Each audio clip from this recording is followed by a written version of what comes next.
I would love to see, by the way, a Mueller report of how the Obama White House handled the Clinton email issue. Just like we have a Mueller report on how the Trump White House handled Mueller and Sessions and Comey and all of that craziness. It's amazing how President Obama is immune from all this. And he ought to be subject to investigation. It's talking about getting back to the Mueller report aftermath. Barack Obama needs to be investigated. Joe Biden needs to be investigated. Susan Rice needs to be investigated. James Comey, Sally Yates. I'll go through the list again. It bears repeating. Peter Strzok, Lisa Page, Andrew McCabe, John Kerry, John Brennan, James Clapper, Bruce Orr, obviously, the DNC, Fusion GPS. You know, I read Glenn Simpson's testimony. And Glenn Simpson testified, I think, to both the House and the Senate. I read it last year, so I'm going on memory. And he was asked, Glenn Simpson runs Fusion GPS. He was the vendor that created the dossier for Hillary Clinton and the DNC. He was asked what he told the people who hired him, Hillary Clinton and people like that. And he took a privilege. I don't know what the privilege is, but they never got the answer. So is Hillary Clinton going to ever be questioned on the dossier? I love the fact that the media is once again paying attention in the aftermath of the Mueller report to the New York Times had a story the other day. Well, maybe the dossier was Russia disinformation designed to make President Trump look bad and disrupt U.S. elections. Whoa! That's what Judicial Watch has been saying for 2-3 years. It was rather obvious when you look at the dossier that it was Russia misinformation. The Russia intelligence services obviously came up with something and laundered it through Christopher Steele, who had willing accomplices in the FBI and the DOJ to use it as a pretext to target Trump.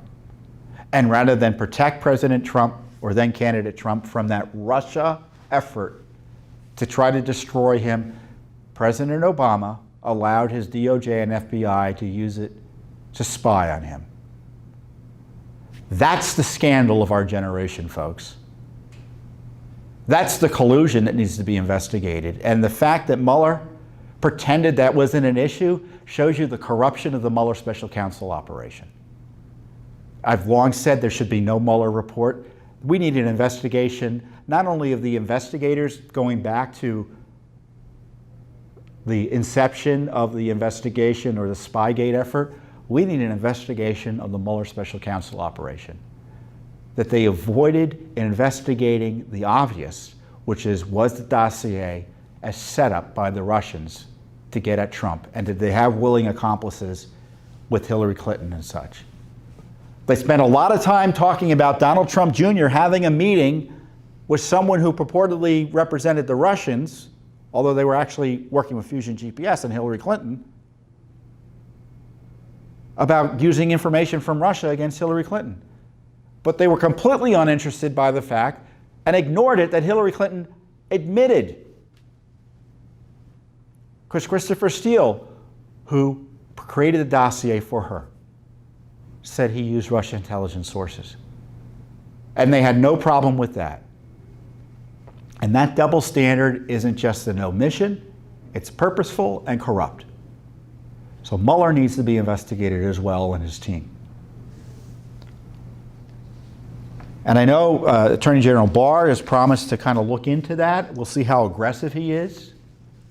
You know, when you listen to radio advertisements, or I should say, you know, I hear them on the radio, maybe you do as well, and you may see them on television. They have sometimes advertisements for financial investments and products of that nature. And usually at the end of the advertisement, they say past performance, and they have the narrator or the advertiser quickly, past performance is no indication of future results. Well, actually, that's probably obviously a good caution if you're deciding whether to invest in an investment.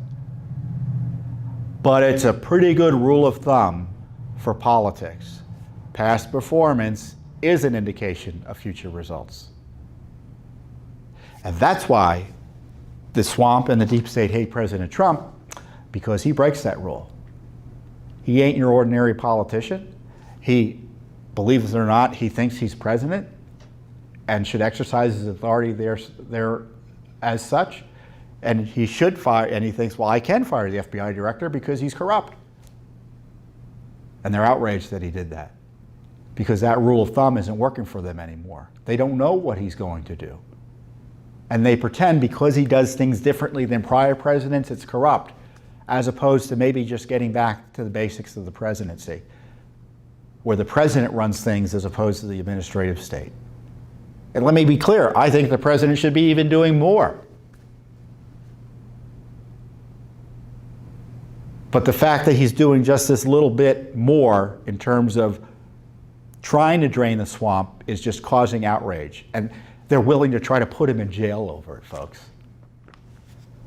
So I don't know what Attorney General Barr is going to do. I think he deserves an A+ for his handling of the Mueller report, because certainly you can see he really blew up the scheme, it seems to me, the Democrats and the Mueller partisans had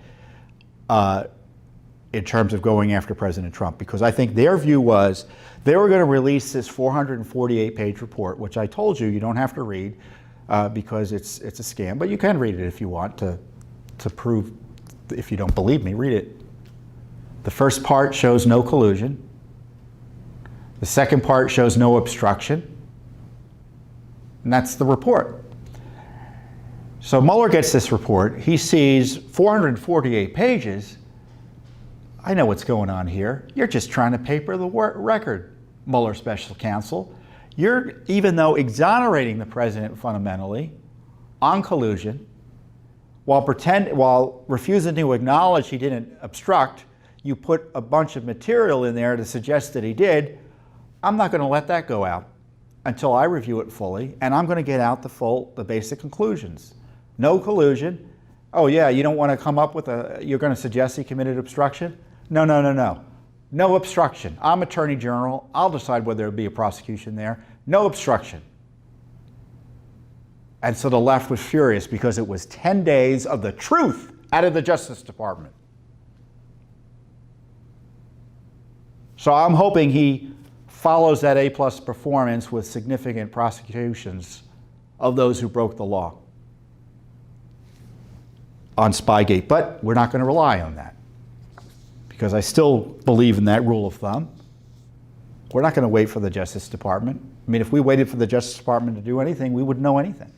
We wouldn't know about FISA-gate. We wouldn't know about Spygate. We wouldn't know about the Clinton emails. Judicial Watch provided that. We wouldn't know about the IRS scandal, the Benghazi scandal. Fast and furious. The Justice Department has been the center of the storm in virtually every major political scandal in recent memory. Why would we rely on that agency?